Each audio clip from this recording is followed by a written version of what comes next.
자, 안녕하십니까. 인생보험의 이준희 설계사입니다.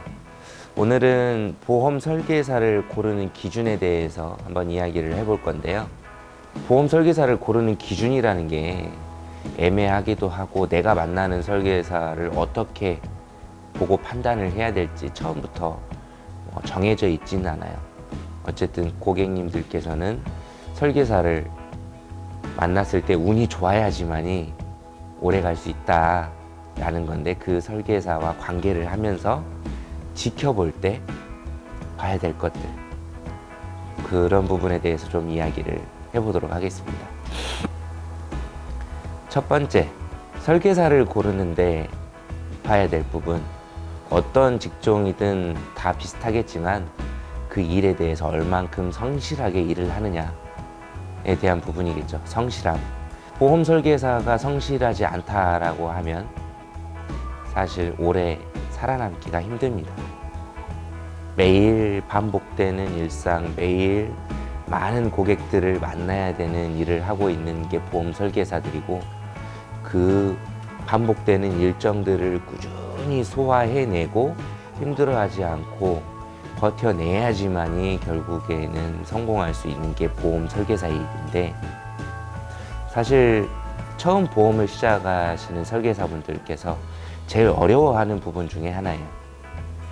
오늘 했던 이야기를 내일 다른 사람을 만나서 또 해야 되고, 그리고 그 다음 날도 또 같은 일상을 반복을 해야 되고, 하염없이 하다 보는데 막상 실적이 마음처럼 나오지는 않고, 그러다가 힘들어하면서 사람을 만나는 일을 두려워하기 시작하죠. 그래서 이 성실함이 받쳐주지 않는다라고 하면 보험은 절대로 오래 할 수 없습니다. 그렇기 때문에 설계사를 고르는 첫 번째 기준 중에 하나가 성실함입니다. 나에게 자주 연락을 하는지, 그리고 나에게 조금씩의 손편지라도 쓰는지, 아니면 나의 이슈를 잘 알고 있는지, 이러한 부분들 외에도 여러 가지 있겠지만 그 성실함이 중요하고요. 두 번째는 처음 만나서 보험 설계를 하는 과정에도 잠깐 느끼실 수도 있는 부분인데, 진실함입니다. 보험 설계사들 중에 예전에 많이 계셨어요. 나이 드신 어머님들도 그렇고 젊은 설계사들도 그렇고, 보험 시장이 지금처럼 많은 활성화가 되기 전에는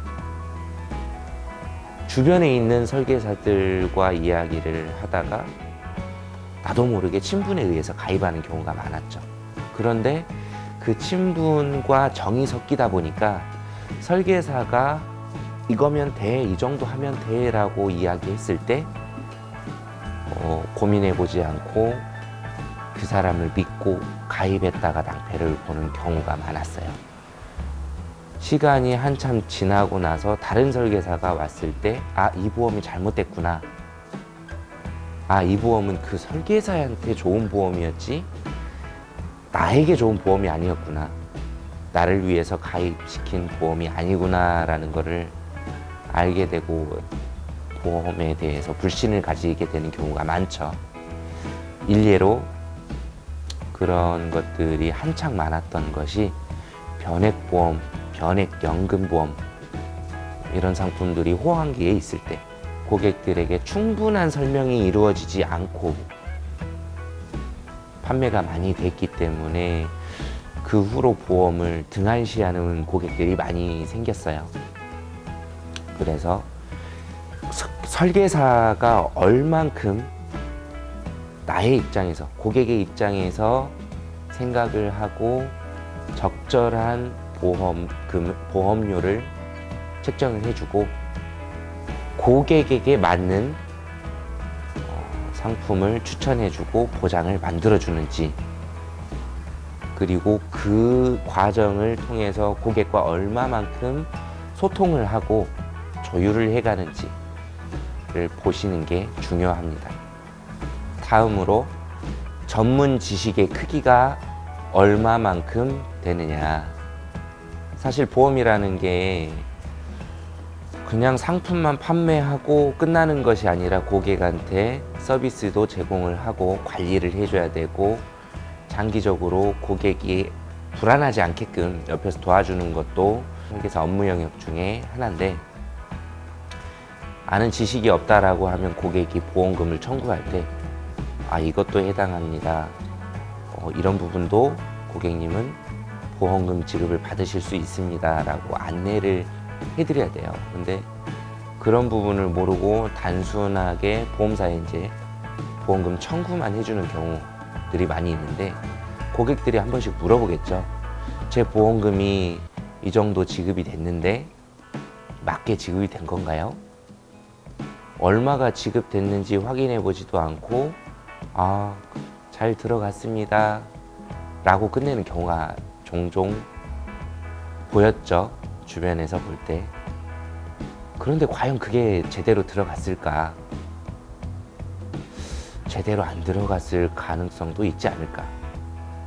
실제로 제 고객 중에 한 분에게 일어났던 일인데, 아이가 전염병으로 입원을 하게 됐어요. 근데 소아과 의사가 입원을 하되 다른 아이들에게 전염이 될 수도 있으니 1인실을 사용해라.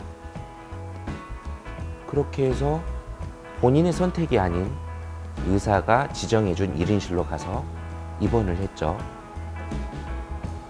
그랬는데 고객 입장에서는 1인실을 쓰다 보니까 부담이 많이 된 거예요. 그래가지고 저에게 연락이 와서 이거 손해가 너무 많은데 이거 어떻게 해야 돼요? 라고 해가지고 제가 보험사에 연락을 해서 처리를 해준 적이 있습니다.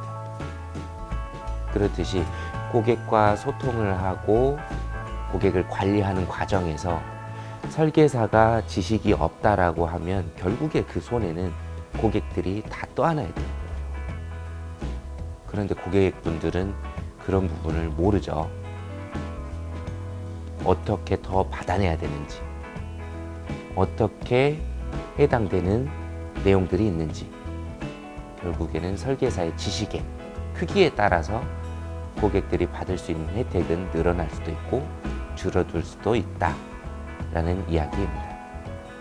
그리고 다양한 상품의 취급이 설계사의 요건 중에 하나인데, 한 가지 회사의 상품을 판매하는 설계사들 입장에서는 좀 불편한 내용일 수도 있어요. 여러 회사 상품을 취급한다고 해서 그 상품들을 전체적으로 다 알고 있느냐? 머릿속에 다 들어가 있고 그 약관의 내용, 보장의 내용, 그 회사마다의 차이점을 모두 다 알고 있느냐? 라고 하면 사실 100% 다 알 수는 없습니다 라고 할 수밖에 없죠. 그러나 그때 고객의 상황, 고객의 성향이나 고객과 소통을 통해서 고객이 원하는 걸 찾아낼 수는 있어요. 하지만 한 회사의 상품만 가지고는 그 모든 걸 책임져 줄 수는 없죠. 그래서 예전에는 한 회사의 상품으로도 고객과 소통하면서 최대한 가입 권유를 하고 판매를 하고 했던 시기가 있었지만, 최근 트렌드는 그래도 고객들도 보험에 대해서 관심을 많이 가지고 있고 주변의 설계사들을 많이 보고 어떻게 해가는지도 알기 때문에 저도 많은 회사의 상품을 비교해보고 거기에서 좋은 걸 찾아보고 싶어요 라는 이야기를 해요. 그래서 한 회사의 상품을 판매하는 설계사들이 나쁘다라는 이야기든 아니에요. 잘못됐다라는 말도 아닙니다. 다만 그래도 여러 회사 상품을 취급하는 게 고객을 관리하는 입장에서, 그리고 고객 입장에서 조금 더 편안하고 선택권이 넓어지지 않을까라는 이야기를 드리는 겁니다. 그리고 다음으로는 그 설계사가 얼마나 오래 일을 할지를 보는 거죠. 그리고 얼마나 오래 일을 할지를 보는 것 중에 하나가 이 설계사가 얼만큼 보험에 대한 마인드가 강하게 정립되어 있는지, 스스로에 대한 보험의 기준이 확고한지를 보는 것이 중요합니다. 아까 또 이야기했던 것처럼 보험 설계사 같은 경우는 고객을 지켜줘야 되는데 이 사람이 잠깐 돈을 벌기 위해서 이 일을 선택한 건지, 아니면 정말 고객과 오랫동안 소통하면서 평생 이 일을 하려고 하고 있는지, 부업으로 하고 있는지, 아니면 이걸 잠깐 스쳐 지나가는 것처럼 하는지, 이런 요소들도 꼼꼼히 따져봐야 합니다. 결국에 이 모든 것들은 고객에게 어떤 혜택이 주어지느냐가 결정되기 때문이죠. 그리고 설계사가 갑자기 그만두고 내 담당 설계사가 없어지고 다른 설계사가 제가 담당으로 바뀌었습니다 라고 연락이 왔을 때 고객님들 경험해 보신 적이 있으실 거예요. 나를 관리해 준다라고 했던 설계사가 어느 순간 갑자기 없어진 거죠. 나는 그 사람을 믿고 그 보험을 가입을 했는데, 그런 일을 만든 원인 중에 하나는 설계사와 고객 간에는 계속적인 소통이 이루어져야 되는데, 보험 설계사가 보험 가입을 한 이후에도 지속적으로 연락을 하는 게 불편해서 내가 피하지는 않았는지, 설계사가 저에게 좋은 고객이 있으면 소개해 주세요 라고 이야기했을 때 등한시하지는 않았는지, 소통의 부재로 인해서 그 설계사가 외로워서 이 일을 그만뒀는지 또 생각을 해봐야 됩니다. 다음으로 이건 선택사항 중에 하나인데요. 설계사가 보유하고 있는 고객층의 다양화, 얼만큼 많은 사회적 인프라를 가지고 있는지, 얼마나 다양한 계층의 사람들을 알고 있고 활동을 하고 있는지를 알아보는 것도 중요한 요소 중에 하나겠죠. 다만 이건 말씀드린 것처럼 선택사항이라고 보시면 됩니다.